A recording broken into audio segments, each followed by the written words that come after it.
Sometimes if you hear that you can't do this, you can't do that, and it has never been done before. Just imagine if Bill Gates had quit when people said it can't be done. I hear this all the time. As a matter of fact, I love it when someone says that no one has ever done this before, because then when I do it, that means that I'm the first one that has done it. And I said to my family, I want to be a bodybuilding champion. Now you can imagine how that went over in my home in Austria. My parents, they couldn't believe it. They would have been just happy if I would have become a police officer like my father, or married someone like Heidi, who had a bunch of kids and ran around like the Van Trapp family in Sound of Music. That's what my family had in mind for me, but something else burned inside me. Something burned inside me. I wanted to be different. I was determined to be unique. I was driven to think big and to dream big. Everyone else thought that I was crazy. My friend said, if you want to be a champion in a sport, why don't you go and become a bicycle champion or a skiing champion or a soccer champion? Those are the Austrian sports. But I didn't care. I wanted to be a bodybuilding champion and use that to come to America and use that to go into the movies and make millions of dollars. So pay no attention to the people that say it can't be done. After all, I remember that after I was finished with my bodybuilding career, I wanted to get into acting and I wanted to be a star in films. You can imagine what the agents said when I went to meet all those agents. Everyone had the same line that it can't be done. The rules are different here. It says, look at your body. You have this huge, monstrous body and overly developed that doesn't fit into the movies.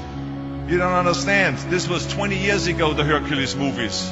Now there's the little guys that are in, Dustin Hoffman, Woody Allen, Jack Nicholson. And the agent also complained about my accent. He says, no one ever became a star with an accent like that, especially not with a German accent. And yes, I can imagine with your name, Arnold Schwarzenegger or whatever the name is, on a billboard. Yeah, that's going to draw a lot of tickets and sell a lot of tickets. You're right. So this is the kind of negative attitude they had, but I didn't listen to those rules. Even though they were very nice and they said, look, we can get you some bit parts. We can get you to be, playing a wrestler or a bouncer. Oh, maybe with your German accent, we can get you to be a Nazi officer in Hogan's Heroes or something like that.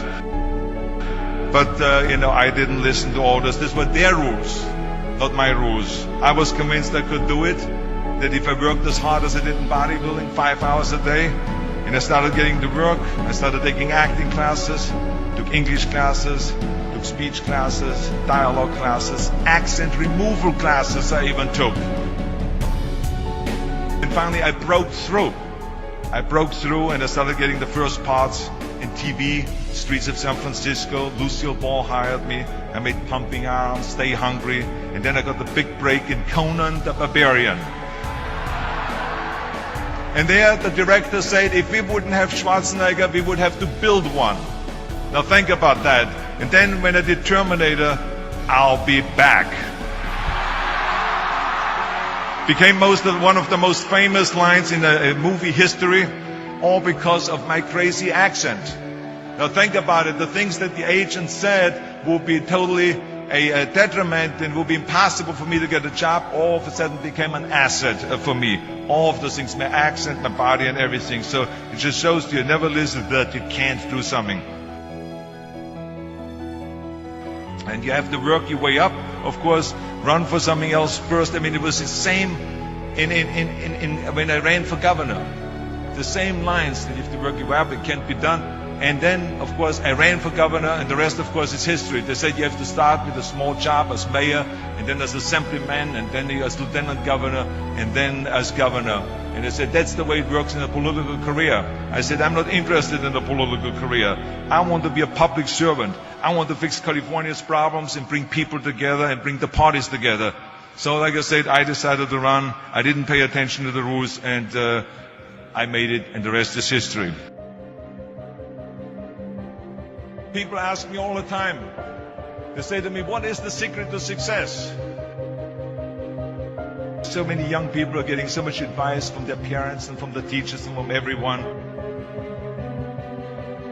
But what is most important is that you have to dig deep down and ask yourselves, who do you want to be? Not what, but who. And I'm talking about not what your parents and teachers want you to be, but you. I'm talking about figuring out for yourselves what makes you happy. No matter how crazy it may sound to the people. I spent a lot of time by myself so I could figure out and listen to what is inside my heart and inside my head. Something burned inside me. I wanted to be different. I was determined to be unique. I was driven to think big and to dream big. I always wanted to be very intense. I always wanted to be number one. I took it very seriously in my career. And so this intensity always paid off for me. This commitment always paid off for me. I didn't want to just be a bodybuilding champion. I wanted to be the best bodybuilder of all times. I didn't want to just be a movie star. I wanted to be a great movie star that's the highest paid movie star and have the BAFTA title billing. I mean, how many times have you heard that you can't do this and you can't do that and it has never been done before? I hear this all the time. I was told to my face, you're nothing but a giant muscle. You can't act. You have no future and you have an accent that is laughable. That just shows you again so much for it can't be done. This is why I try to tell you, anything and everything can be done if you can visualize it, if you believe in yourself. You're going to find the naysayers in every turn that you make. Don't listen. Just visualize your goal, know exactly where you want to go.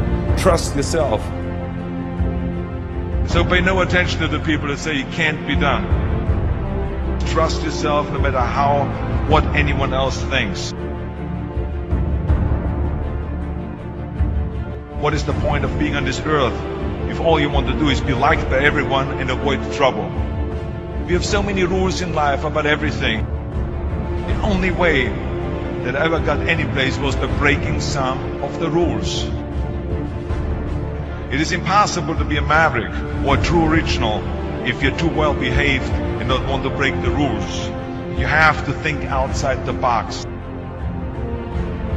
Now, of course, this journey is not going to be without any setbacks and failures or disappointments. That's just the way life is.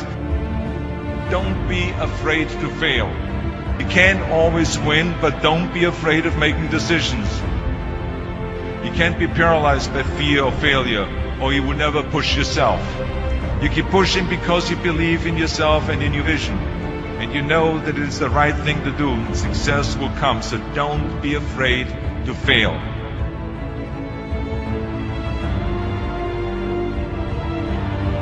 I always believe leaving no stone unturned.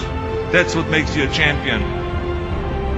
When you're out there partying, horsing around, someone out there at the same time is working hard. Someone is getting smarter and someone is winning. You never want to fail because you didn't work hard enough. But if you want to win, there's absolutely no way around hard work. No pain, no gain. Whatever path that you take in your lives, you must always find time to give something back. Something back to your community, give something back to your state or to your country. Tear down that mirror. Tear down that mirror that makes you always look at yourself. And you will be able to look beyond that mirror and you will see the millions of people that need your help. Reaching out and helping people will bring you more satisfaction than anything else you've ever done. Trust yourself, break some rules, don't be afraid to fail, ignore the naysayers, work like hell, and give something back.